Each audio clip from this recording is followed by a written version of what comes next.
My dear brothers and sisters, today, I invite you into a conversation that goes far beyond headlines and politics. This is not just about nations at odds. This is about destiny, about purpose, about a people chosen not by the world, but perhaps pointed by something higher. What if I told you that there is one nation, one ancient land that continues to stand tall, unmoved, undefeated, not because of weapons or wealth, but because of a spiritual fire that cannot be quenched? This message isn't just about Iran. It's about the power of faith in a world full of fear. It's about how divine purpose can shield a nation when the whole world is watching it fall. It's about what happens when a people choose conviction over comfort, sacrifice over surrender, and honor over ease. So I urge you, don't just listen with your ears. Listen with your spirit. Watch with more than your eyes. There is something deeper happening, something sacred unfolding beneath the surface of world events. And if you stay with me until the end, you just might walk away with a clearer vision of how God moves in the affairs of men, and how unshakable purpose can withstand even the mightiest of storms. Get ready, this is not just a speech, this is a revelation. Let's begin. Iran's strategic geography is more than just lines on a map. It is a divine placement with profound consequences. This land, ancient and enduring, sits at the intersection of nations and empires, positioned by the Creator not by accident but by design. The very soil of Iran touches prophetic significance, bridging east and west, old and new, war and peace. The Strait of Hormuz, which lies just beside it, is a narrow stretch of water, yet through it flows nearly 1/5 of the world's oil. This is no ordinary geography. It is a gatekeeper of global power. Whoever controls it, or even influences it, holds a mighty hand over the world's economy. And Iran, placed right there at this spiritual and geopolitical crossroads, does not just occupy land, it commands consequence. For the religious audience, this positioning reflects the mysterious hand of God in world affairs. Just as God placed Israel in a land surrounded by enemies to be a light to the nations, so too has Iran been set in a volatile neighborhood to fulfill a unique prophetic role. Its location makes it a thorn to the ambitions of great powers, not because of its size, but because of its placement. Surrounding Iran are American military bases, regional rivals, and tension-ridden borders, yet Iran remains unbound. From Iraq to Syria, from Afghanistan to the Persian Gulf, it exercises a wide sphere of influence that extends beyond tanks and treaties. This is not coincidence. It is a spiritual posture, a nation that resists pressure because its feet are grounded in legacy and its back is pressed by divine will. Even the Apostle Paul reminds us in Acts 17:26 that God determined the time set for them and the exact places where they should live. Iran's position is not an accident of history. It is an assignment of destiny. That is why, no matter how powerful Western nations become, how advanced their weapons, how calculated their policies, they continually run into a wall when they approach Iran. That wall is not just defense, it is design. A design embedded in Iran's geography, calling, and purpose. Terrain itself, mountains that stretch across the north and west, deserts that confound technology and tanks, and the narrow waters of Hormuz that choke the ambitions of superpowers. These are natural fortresses shaped by the hand of God. And so when the West attempts to encircle Iran, what they face is not merely a regime, not merely an army, but a divinely stationed land with a purpose deeper than oil, deeper than politics. They face a nation that has been historically difficult to conquer, not because of mere strategy, but because of sacred geography. Sacred in the sense that it is appointed, resilient, and endowed with the kind of gravity that disrupts empires. From the days of ancient Persia to modern Tehran, Iran has been a place where global forces are tested and more often than not, humbled. Because this nation was never just drawn on a map. It was written into the story of mankind. Iran's deep-rooted national identity and resistance are not born from nationalism alone, but from a spiritual and historical consciousness that has been forged in the fires of time. This is a people who have known both glory and suffering, both empire and exile, and through it all they have never lost their sense of who they are. For the religious audience, this matters greatly, because the endurance of a people is not just political, it is divine. God has always used nations with strong identity and memory to shape the course of history. Just as Israel remembered its covenant through exile and Egypt remembered its gods through plagues, Iran remembers its soul through every sanction, invasion, and threat. It is a nation that survives not by might, but by memory, by the burning awareness that they come from something ancient and they are accountable to something eternal. The Iranian people carry a legacy stretching back over 2,500 years, to the days of Cyrus the Great, whom the Bible itself names in Isaiah 45 as God's anointed. It's not just poetic history, it is prophetic evidence that Iran's story is interwoven with God's larger plan for nations. While empires have risen and fallen from Babylon to Rome, from colonial Europe to modern superpowers, the Iranian spirit has remained intact. This spirit is not confined to governments. It flows through the hearts of families, the poetry of scholars, the traditions of villages, and the convictions of those willing to sacrifice for their beliefs. That kind of resistance cannot be programmed, purchased, or extinguished. It is spiritual. For decades, the world has watched as Iran stood under pressure. War with Iraq, international isolation, cultural attacks, and economic devastation. And yet, the Iranian people never bowed.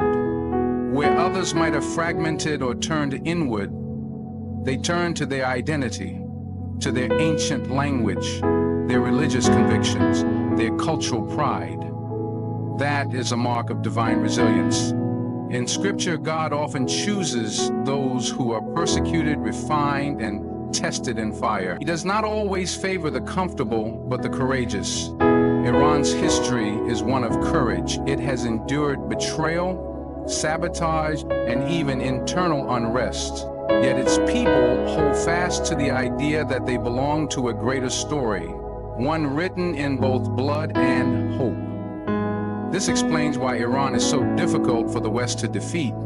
The West often operates in the realm of the visible, money, weapons, media influence, but Iran fights in the realm of the unseen, conviction, memory, and spiritual defiance. You cannot defeat a people who are willing to suffer for what they believe. You cannot intimidate a nation that sees endurance as honor. You cannot erase an identity that has survived centuries of storms. Iran's power lies not just in its missiles or its military. It lies in the hearts of its people, in the prayers of its martyrs, and in the rhythm of its ancient song. That song, though tested by time, still echoes through mountains and mosques, reminding the world that no matter how dark the night, a people rooted in purpose will never be overcome. Iran's strength in asymmetrical warfare is not merely a tactic of survival. It is a manifestation of wisdom, patience, and a spiritual strategy that aligns with how God often works through the weak to confound the mighty. For a religious audience, this truth echoes throughout Scripture. Time and again, we see God using the underdog, the underestimated, and the seemingly powerless to overturn giants. David did not need Saul's armor. He needed a stone and faith. Gideon didn't need thousands of men. He needed obedience. Iran, like these biblical figures, does not confront the world's superpowers with equal force, but with divine cunning and a will to endure where others collapse under pressure. While Western nations often rely on superior firepower, advanced technologies, and swift displays of dominance, Iran has mastered the art of fighting without matching its enemies dollar for dollar or missile for missile. Instead, it uses what religious people recognize as discernment, moving in ways that are not always seen, resisting with strategies that frustrate and confuse even the best military mind, whether it be through cyber warfare, covert influence, proxy militias, or psychological resilience. Iran has found ways to frustrate nations far more powerful on paper. But as the Bible teaches, wars are not won merely by horses and chariots, but by spirit and resolve. Iran's use of proxy groups across the region is not just a military method. It is a reflection of spiritual multiplication. Just as disciples were sent out two by two, just as the early church spread without buildings or institutions, but through the power of conviction, Iran has built alliances that operate not through domination, but through alignment. Groups like Hezbollah in Lebanon, the Houthis in Yemen, and various militias in Iraq are not merely puppets. They are spiritual brothers in arms, united not just by politics, but by a shared cause, often rooted in deep ideological and religious belief. These fighters, like the zealots of old, are not easily bought, nor are they easily broken. This is why Iran continues to frustrate even the most sophisticated war machines. You cannot bomb a belief. You cannot occupy a spirit. You cannot eliminate a cause that is carried in the hearts of men and women willing to give their lives for something greater than themselves. The West may spend billions on defense, but Iran spends years cultivating relationships, narratives, and resistance. They play the long game, just as God does. He is not rushed. He is not intimidated. His victories are often slow, often hidden, but always certain. The religious audience understands this well. Victory is not always loud. Sometimes it is the quiet survival in the shadows, the defiant prayer in the prison, the candle that won't go out though the wind howls. Iran fights not as the world fights. It resists with a sacred defiance, rooted in purpose, patience, and a confidence that history, and perhaps even heaven, is on its side. The ability of Iran to survive decades of crippling sanctions and still stand strong is not just an economic miracle. It is a testament to divine resilience and a culture shaped by sacrifice. For the religious audience, this endurance echoes the way God sustains his people in the wilderness. Just as Israel wandered through the desert for 40 years with limited resources, yet never lacked bread or water, Iran has navigated years of financial hardship, global isolation, and international pressure, yet has not collapsed. In fact, the hardship has refined its people, not ruined them. It has made them more self-reliant, more resourceful, and more determined to resist the hand that tries to choke their economy into submission. The sanctions imposed on Iran were designed not just to weaken its government, but to break the spirit of its people. They were meant to spark unrest, division, and defeat. But instead, a strange thing happened. The Iranian people dug deeper into their faith, their identity, and their traditions. They turned to one another, not away. Families grew tighter, communities more interwoven, and resistance became not just a political act, but a spiritual calling. The concept of enduring suffering for a greater cause is deeply rooted in Islamic thought, much like the Christian understanding of redemptive suffering. When a people believe that hardship is not a curse, but a test, they become unshakable. That's what has happened in Iran. In the Bible, Joseph was sold into slavery, imprisoned and forgotten, but he never gave up. Instead, through every trial, he rose stronger until he became the instrument of salvation for an entire nation. Iran has endured a similar pattern. Though punished, isolated, and scorned, it has cultivated internal industries, strengthened regional alliances, and built systems that no longer depend entirely on the Western world. The people have learned how to make do, how to trade with neighbors, how to innovate with less, and in doing so, they have proven a sacred truth that God can bless even in the midst of famine. What Iran has built through necessity is now a form of independence. The pain of sanctions has turned into a path of sovereignty. The West expected Iran to surrender, but instead, it has been sanctified through struggle. When the world denied them access, they turned inward and found strength. When foreign companies pulled out, local businesses stepped in. What man meant for harm, God has used for resilience. This is the essence of divine reversal, where persecution births power and pressure produces perseverance. A religious heart sees beyond numbers and markets. It sees the unseen hand of God shaping the heart of a people who refuse to bend to worldly empires. It sees that sometimes what we call sanctions are in fact sanctifications. Iran's survival is not just economic, it is spiritual. It is the fruit of a people who, like Job, say, "Though he slay me, yet will I trust in him." That kind of spirit cannot be sanctioned, silenced, or sold. Iran's strength is not merely political or military, it is spiritual. This is a nation whose people do not see themselves as just citizens of a country, but as part of a divine struggle, a resistance grounded in sacred belief. For the religious audience, this reality is deeply resonant because it reminds us that the greatest battles in history are not always physical, but spiritual in nature. Iran views itself as more than a nation. It sees itself as a mission. Its people carry a deep conviction that they are part of a holy resistance against corruption, arrogance, and moral decay, and they are willing to pay a heavy price because they believe the struggle is sacred. This is the reason why Iran's enemies cannot understand it, let alone defeat it. You cannot comprehend a people who see death as martyrdom, who interpret suffering as sanctification, and who regard resistance as obedience to God.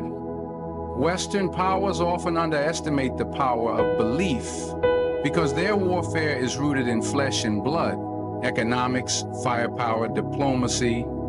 But Iran fights with spirit, and that makes them unpredictable, unwavering, and often unstoppable. When a people are willing to die for what they believe, you can't threaten them into submission.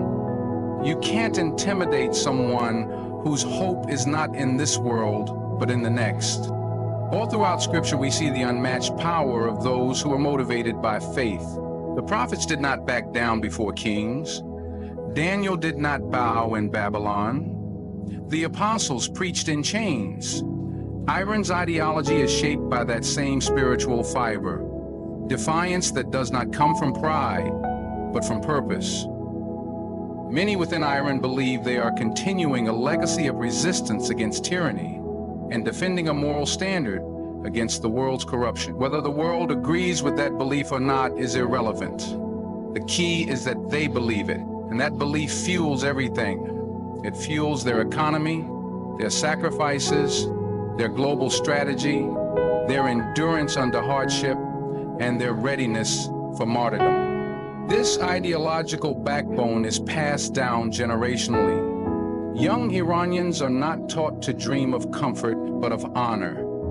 Many are raised with stories of martyrs, saints, warriors, and spiritual victories. They grow up in a society where the ultimate goal is not wealth, but righteousness, not survival, but legacy.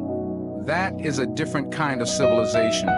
That is not something the West can invade, sanction, or bomb, because it lives in the soul. And the soul, once anchored in truth, or what it believes to be truth, cannot be uprooted by any empire. For the religious heart, this reminds us that true power has always come through conviction. A nation driven by a sense of divine calling will endure what others fear. It will stand when others fall. It will resist when others yield. Iran's ideological strength is not a temporary defiance. It is a deeply rooted spiritual mission. And in that, we see once again that the most powerful nations are not always those with the greatest armies, but those with the greatest faith. In the face of global empires, military machines, and economic warfare, Iran stands not because of its size or strength, but because of its soul.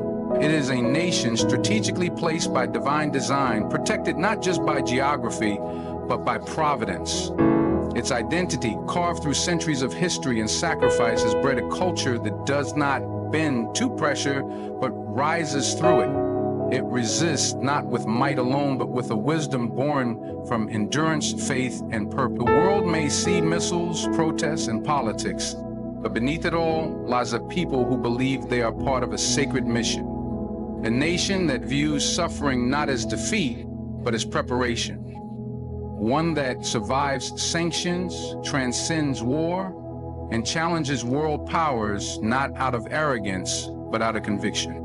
The West, with all its power, cannot conquer what it does not understand, and it does not understand a people who see martyrdom as victory, who see resistance as worship, who see legacy as more important than life.